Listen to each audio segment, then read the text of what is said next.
Welcome back to ಆಪ್ಟೋಮೆಟೋಮೋಟಿವ್. ಇವಾಗ ಬಂದು time around 6:30 PM.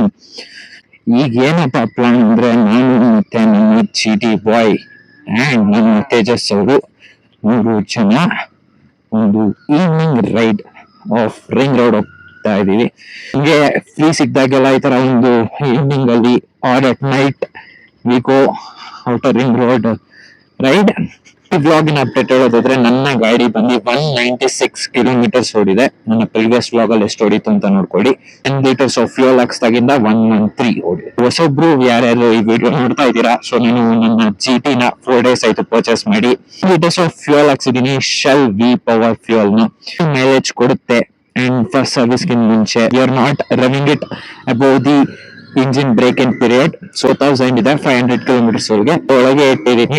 Mileage ಎಷ್ಟು ಕೊಡುತ್ತೆ ಅನ್ನೋದನ್ನ ನಾನು ಒಂದೊಂದು ವಿಡಿಯೋ ಅಲ್ಲಿ ತಿಳಿಸ್ಕೊಡ್ತೀನಿ. ಫೈನಲ್ ವಿಡಿಯೋ ಯಾವಾಗ ಈ ಫ್ಯೂಯಲ್ ಎಂಟಿ ಆಗಿ ನಾನು ಮತ್ತೆ ರೀಫಿಲ್ ಮಾಡ್ಸಕ್ ಹೋಗ್ತೀನಲ್ಲ, ಆಗ ನಾನು ನಿಮ್ಗೆ ತಿಳಿಸ್ಕೊಡ್ತೀನಿ. GT ಬಾಯ್ ಮತ್ತೆ ತೇಜಸ್ ಅವರು ಇದ್ದಾರೆ. ಈ ಬ್ಲಾಗ್ ಅಲ್ಲಿ ನಾನು ನಿಮ್ಗೆ ಒಂದು ಕತೆ ತಿಳಿಸ್ಕೊಡ್ತೀನಿ. ನನ್ನ ಜೀವನದಲ್ಲಿ ಈ GT ಅನ್ನೋ ಕತೆ ಸ್ಟಾರ್ಟ್ ಆಗಿದ್ದು September 4th, ನಮ್ಮ GT ಬಾಯ್ ಬರ್ತ್ಡೇ ದಿನದಿಂದ. ಅದಕ್ಕಿಂತ ಮುಂಚೆ ನಮ್ಮ GT ಬಾಯ್ ಏನಿದಾರಲ್ಲ, ಅವರು GT ತಗೊಳ್ಳೇಬೇಕು ಅಂತ he was having a dream. ಅವ್ನ ಬರ್ಡೇ ದಿನಾನೇ ತಗೋಬೇಕು ಅಂತ ಅವ್ನ ಬರ್ಡೇ ದಿನಾನೇ ತಗೊಂಡ. ಅಲ್ಲಿವರೆಗೂ ನನಗೆ GT ವಾಸ್ ಅ ಬೈಕ್ ಅಷ್ಟೇ.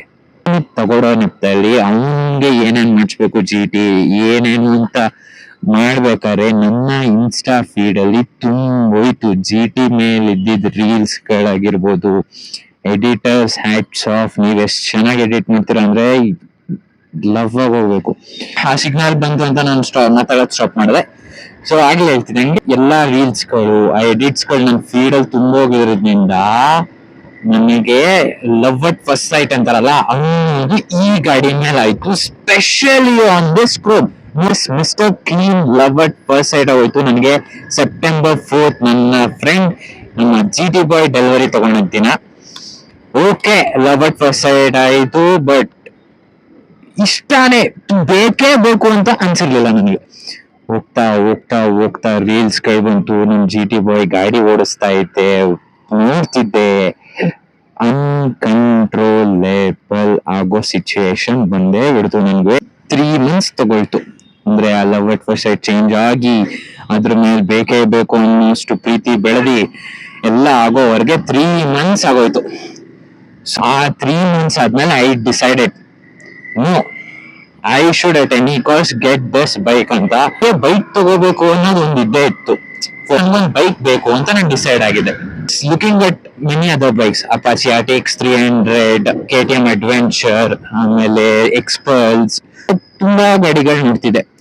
ಅದೇನೋ ಗೊತ್ತಿಲ್ಲ, ನಾನು GT ಬಾಯ್ ಒಂದು GT ಓಡಿಸಿದ ನಂತರ ನನ್ಗೆ ಎಷ್ಟೇ ಹೊಸ ಗಾಡಿಗಳು ಓಡಿಸಿದ್ರು ನನಗೆ ಯಾವ್ದು ಆತರ ಸಮಾಧಾನ ಮಾಡುವಂತ ಶಕ್ತಿ ಇರ್ಲಿಲ್ಲ. ಹಂಗೂ ಕೊನೆಗೂ ಡೇರ್ 650 ಸಮಾಧಾನ ಮಾಡ್ತು. ಅಂದ್ರೆ ಓಕೆ, ಐ ಶುಡ್ ಬೈ. ಯಾಕಂದ್ರೆ ನಂಗೆ 650cc ಸಿಗ್ತಾ ಇತ್ತು, ಒಳ್ಳೆ ಅಡ್ವೆಂಚರ್ ಟೂರರ್ ಬೈಕ್ ಸಿಗ್ತಾ ಇತ್ತು ನನ್ಗೆ. It would be easy for me to take it on any track ಅಂತ ಅದಕ್ಕೆ ಡಿಸೈಡ್ ಆದೆ. ಬಟ್ ಸ್ಟಿಲ್ ಯಾಕೋ ಅದು ಲುಕ್ಸ್ ಅಲ್ಲಿ ಆಗಿರ್ಬೋದು, ನನ್ಗೆಲ್ಲ ಒಂಥರ ಕಾಂಪ್ರಮೈಸ್ ಮಾಡ್ಕೊಂಡು ನಾನೇ ನನ್ನ ಇಷ್ಟನ ಕಾಂಪ್ರಮೈಸ್ ಮಾಡ್ಕೊಂಡು ಏನೋ ಒಂದು ಟಫ್ ಡಿಸಿಷನ್ ತಗೋಬೇಕು ಆ ತರ ಸಿಚುವೇಶನ್ ಬಂದ್ಬಿಡ್ತು. ಆದ್ರಿಂದ ನಾನು ಡೇರ್ 650 ಕ್ಯಾನ್ಸಲ್ ಮಾಡ್ಕೊಂಡೆ. ಸೊ ಇದಿಷ್ಟೆಲ್ಲ ಆಗಿ 3 months ಸ್ಪ್ಯಾನ್ ಅಲ್ಲಿ ನಾನು ನಮ್ಮ GT ನ ಬುಕ್ ಮಾಡ್ಕೊಂಡು GT ನ ತಗೋಬಿಟ್ಟೆ. ತಗೊಂಡು ನಾವು ಪ್ರತಿ ದಿನಾನು ನನ್ಗೆ ಸಿಂಗಲ್ ರಿಗ್ರೆಟ್ ಇಲ್ಲದೆ I am enjoying my bike. ಅಷ್ಟೆಲ್ಲ ನನ್ನ ಲವ್ವಲ್ ಬಿದ್ದಿ ಬೇಡ ಅದು ಅಂತ ಹಿಂದೆ ಹೋದ್ರು ನನ್ನ ಮತ್ತೆ ಲವ್ವಲ್ಲಿ ಬೀಳ್ಸಿ ಇದನ್ನ ತಗೊಳಂಗ್ ಮಾಡಿದ್ದು ನನ್ನ ಈ ಗಾಡಿ. ಆಮೇಲೆ ಆ ರೀಲ್ಸ್, ನನ್ನ ಫೀಟ್ ಪೂರ್ತಿ GT, ಅದ್ರಲ್ಲೂ ನಾಟ್ ಇವನ್ ಸಿಂಗಲ್ ಕಲರ್, ಬೇರೆ ಕಲರ್ ಬಂದಿಲ್ಲ, ಓನ್ಲಿ ಮಿಸ್ಟರ್ ಕ್ಲೀನ್ ಬರ್ತಿತ್ತು. Damn, I fell in love like mad. It made me to buy this bike. And ನನಗೆ ರೈಡಿಂಗ್ ಪೋಸ್ಟರ್ ಸ್ವಲ್ಪ ಅಗ್ರೆಸಿವ್ ಅನಿಸ್ತು. ಯಾಕಂದ್ರೆ ಲಾಂಗ್ ರೈಡ್ಸ್ ಎಲ್ಲ ಹೋದ್ರೆ it would be little bit of tough ಅನಿಸ್ತು. But still ಇಲ್ಲಿವರೆಗೂ ನನಗೆ ಆ ಫೀಲ್ ಆಗಿಲ್ಲ. ಮೇ ಬಿ ನಾನು ತುಂಬಾ ಲಾಂಗ್ ಓಡಿಸಿಲ್ಲ, ಬಟ್ ನನಗೆ it is giving a comfort. ಇಷ್ಟಪಟ್ಟಿದ್ ಸಿಕ್ಕಿದ್ರೆ ನೀವು ಎಂತದೇ ಆದ್ರೂ you can be adjusted to it. I am damn love with my bike. I have great feelings on my bike. ಇಷ್ಟು ಈ ಜಿ ಟಿಯ ಕಥೆ ಆಗಿತ್ತು. ನಾನು ಜಿ ಟಿ ತಗೊಳ್ಳೋ ಹಿಂದಿನ ರೀಸನ್ ಇದೆ. ಬೈಕ್ ನನಗೆ ಪ್ರೀತಿ ಕೊಟ್ಟಷ್ಟು ನನಗೆ ಇನ್ಯಾವ ಬೈಕು ಕೊಡ್ಲಿಲ್ಲ. ಈ ಅಟ್ಯಾಚ್ಮೆಂಟ್ ಇನ್ಯಾವ್ದ್ರಲ್ಲೂ ನನಗಾಗ್ಲಿಲ್ಲ. ಆದ್ರಿಂದ I bought this base totally happy. ತಗೊಳಕ್ಕೆ ನನ್ನ ಫ್ಯಾಮಿಲಿ ಸಪೋರ್ಟ್ ತುಂಬಾನೇ ಇದೆ. ಅವರಿಂದಾನೇ ಇದೆಲ್ಲ ಪಾಸಿಬಲ್ ಆಗಿದ್ದು. So I am glad I have got such beautiful family, such a support from the family. So ಇಷ್ಟೇ ನನ್ನ ಜಿ ಟಿ ಕತೆ. ಈಗ ನಾವು ರೈಡ್ ನ ಎಂಜಾಯ್ ಮಾಡೋಣ.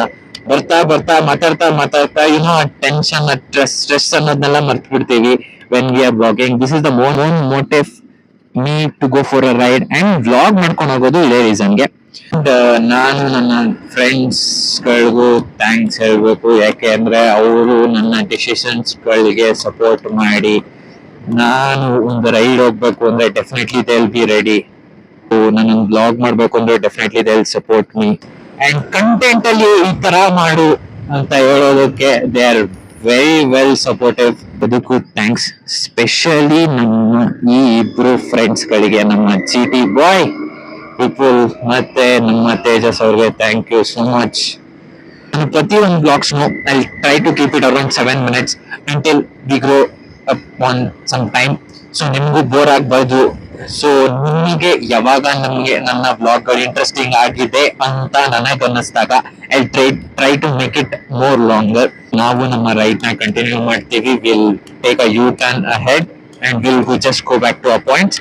ಇದುವರೆಗೂ ನೋಡಿದಂತ ನಿಮ್ಮೆಲ್ಲರಿಗೂ thank you so much for watching. Support ಹೀಗೆ ಮಾಡ್ತಾ ಇರಿ. ಇನ್ಸ್ಟಾಗ್ರಾಮ್ಸ್ ಅಲ್ಲೂ ನನ್ನ ವಿಡಿಯೋಸ್ ಗಳಿದೆ. ಆಕ್ಟೇನ್ ಆಟೋಮೋಟಿವ್ 2038 ಅಂತ ಸರ್ಚ್ ಮಾಡಿ ಫಾಲೋ ಮಾಡಿ. ಇನ್ಸ್ಟಾಗ್ರಾಮ್ ಪೇಜ್ಗೂ ಅಲ್ಲೂ ವಿಡಿಯೋಸ್ ಗಳಾಗ್ತಾನೆ ಇರ್ತೀನಿ. ಯೂಟ್ಯೂಬ್ಗೂ ಸಬ್ಸ್ಕ್ರೈಬ್ ಮಾಡ್ಕೊಳ್ಳಿ. Thanks for watching. Please do subscribe. Thank you.